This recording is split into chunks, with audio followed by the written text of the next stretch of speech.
What is up, team? Killchain here, and welcome back to the PTR. Today we're checking out the arms tier. Now, I have already looked at the Fury one, so by all means, there'll be a little box up on the top right, sorry, and you'll be able to check that out if you so choose. But obviously, yes, today we're on the PTR for the arm set, and honestly, the arm set is really kind of meh. Bit of a shame. So let's actually have a look and do a dig on what's going on. First of all, the two-piece Deep Runes increases your chance to critically strike and critical strike damage dealt to the afflicted target by 5%. It used to be 10%, and that is way too powerful for a two-piece and almost comparable in terms of extra throughput allowed for an entire tier set, let alone just the two-piece, right? So rightfully so, it did get nerfed down to 5%. Nothing really crazy intuitive with this or any sort of fantastical design behind it. Deep Runes will always have 100% uptime on all targets you're ever hitting ever.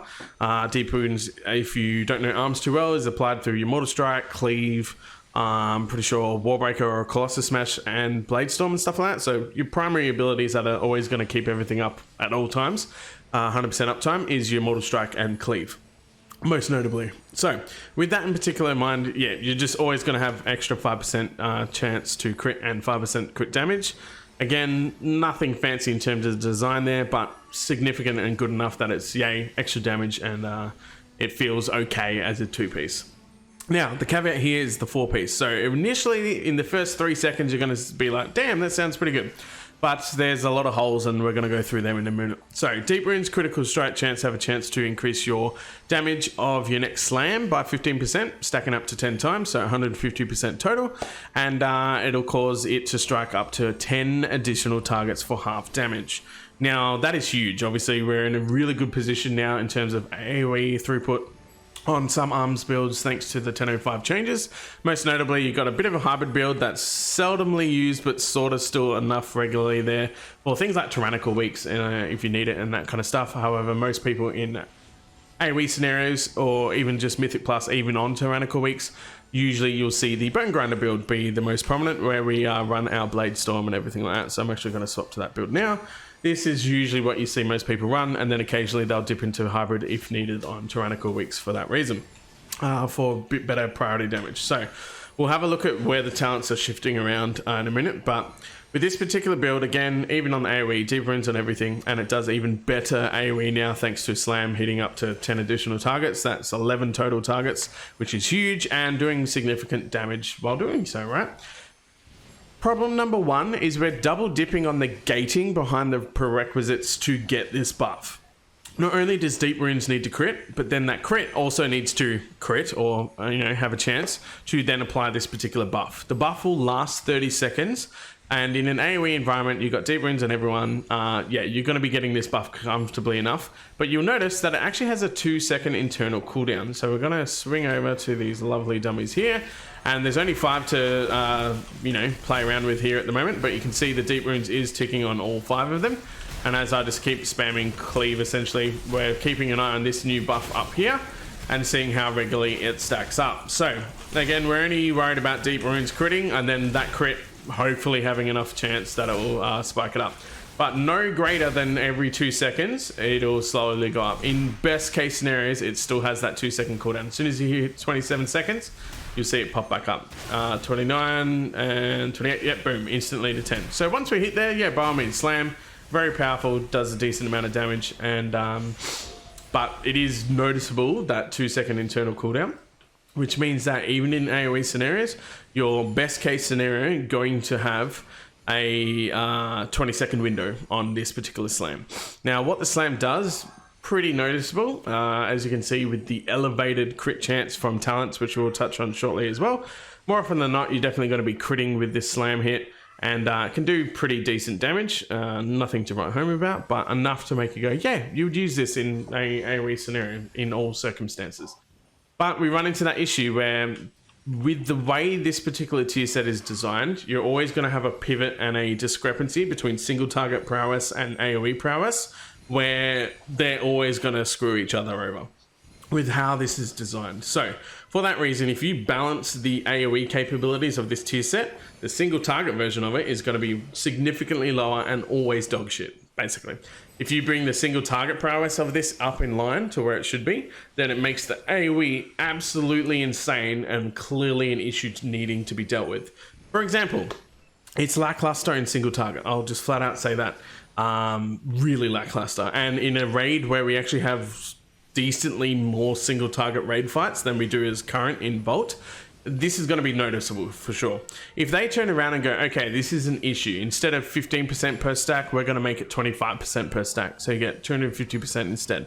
Used to be what it was, for the record. It used to be 250% and did decent enough on single target that made you go, hell yeah, sign me up.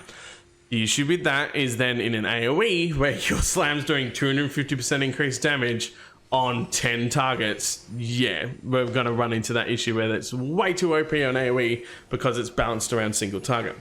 And the second part of that is, again, the double gating, if I can push my button properly. The double gating really hinders and limits this in a single target environment because your deep runes obviously only ticks every 2-3 seconds, I think it is. And you're going to have dry patches where you're kind of sitting there waiting for your deep runes to crit and then proc that particular 4-piece for decent lengths of periods of time. We're already on 26 seconds, as you can see. We're going to see how long it lasts before we get the second stack. It's been 10 seconds, hasn't procced yet. There we go. So it took 10 seconds to get to 2. And I'm just going to do whatever. Again, the rotation doesn't matter right here because it's purely all based off deep runes, which is permanently on the target every time I mortal strike. So we're still only at 2 seconds. It's been another 15 seconds before the next one propped up on single target. Now granted, our crit chance is going to get elevated. My gearing is not perfectly aligned with what it should be for arms.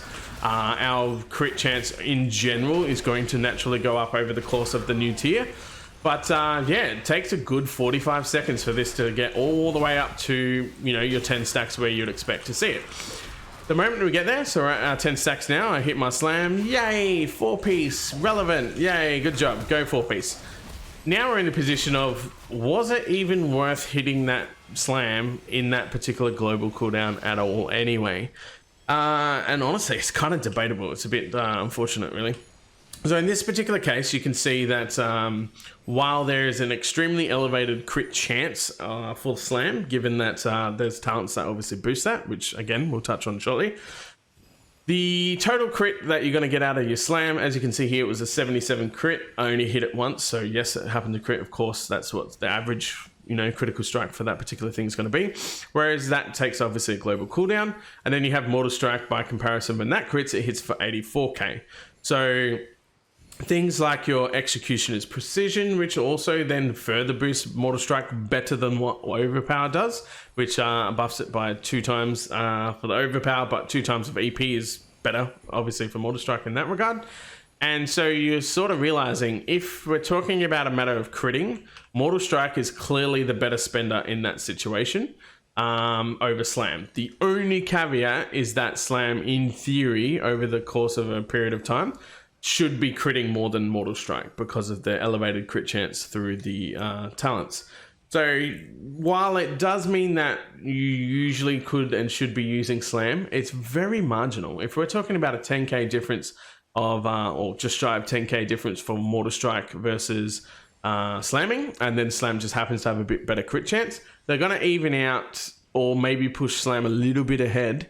But not significant as enough for a 4-piece that should be providing. And again, once your gear over the course of the season is elevated further and further, that discrepancy is going to drop.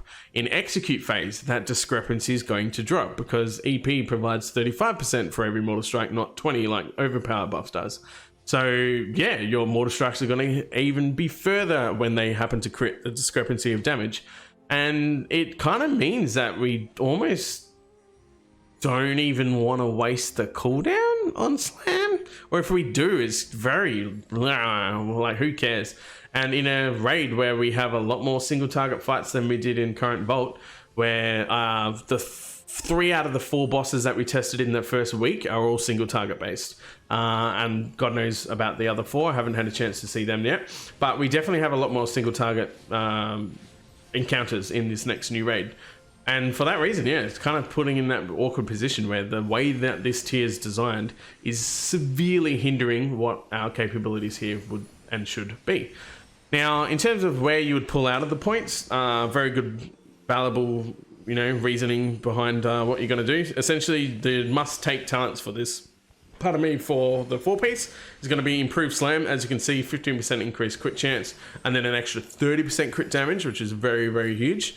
Combine that with your crushing force, which is a further 15% crit chance, so 30% elevated crit chance total, and then an additional 60% damage, which is absolutely bonkers there as well. Yeah, these are definitely 2 must-takes. Your point that you're going to be pulling out of, most likely in all scenarios, is going to be 1 from Pain and Gain, and then either your Uproar or 1 from Cruel Strikes. Probably Uproar, and then you at least get to keep 1 in Cruel Strikes for that reason.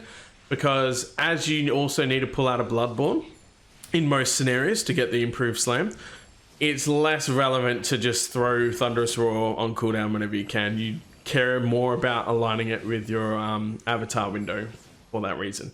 And yes, the anger management obviously reduces your Warbreaker and Bladestorm in that case, but nothing to do with avatar again. So your 1.5 minute cooldown for your Thunderous Roar lining up with avatar is a little bit more important than the Uproar in this circumstance, because the bleeding portion of it is less relevant with things like Bloodborne going away.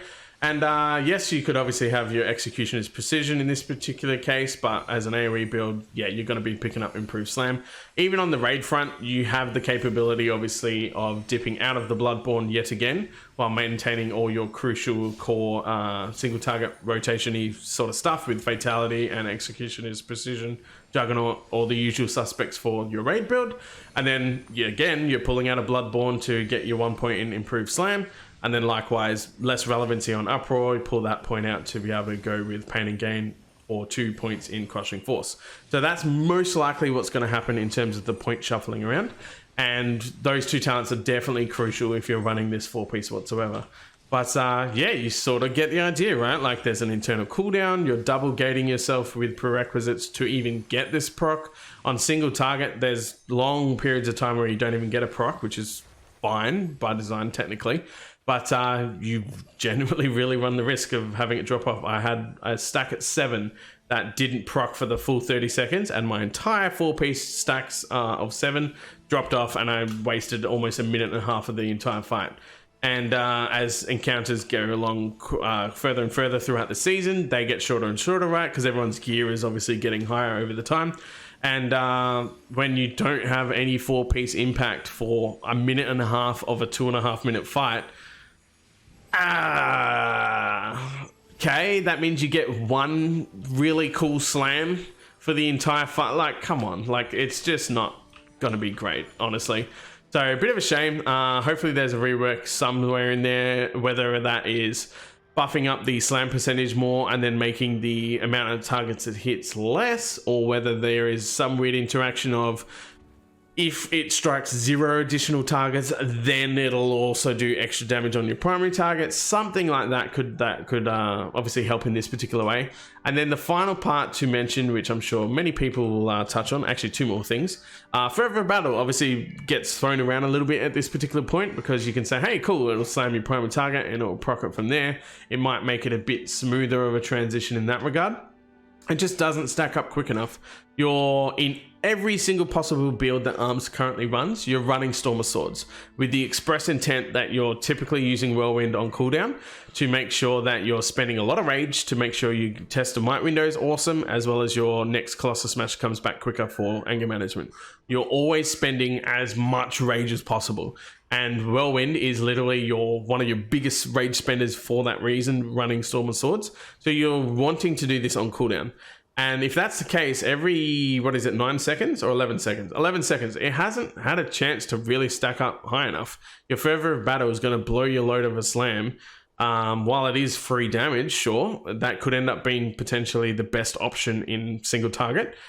It's so lackluster that it kind of feels bad. Like even on an AoE area, you definitely don't want to do this, because you want your AoE to hit as girthy as possible with a full 10 stacks on 11 total targets. But on a single target, this might end up being the better option, but it's such a shame that your best case scenario, you might get maybe 4 stacks or whatever for a particular whirlwind that you're hitting out. And it gives you the free slam and then a free 4 stacks of the thing. And then again, you're sort of pitching 3 total talent points just for a 3 stack of your like 4-piece, and it's just, yeah, it's constantly at odds there, and that's the part that's a real bit of a shame, honestly. And last but not least, the question will definitely also arise in regards to sweeping strikes. So does this particular set have any impact with sweeping strikes by proccing multiple times? Unfortunately, again, the answer is no here. So I'm in the raid build like an absolute idiot. So what we're going to do is, what's the easiest way to get that up? We're just going to change builds. That's fine. If you bear with me one moment while I just dribble shit. Yeah, unfortunately, sweeping strikes actually doesn't do anything, and we're going to show it up on the screen. So in this particular case, as we stack it up with cleave, we're going to make sure the deep runes is ticking on all 5 targets, which we know it would.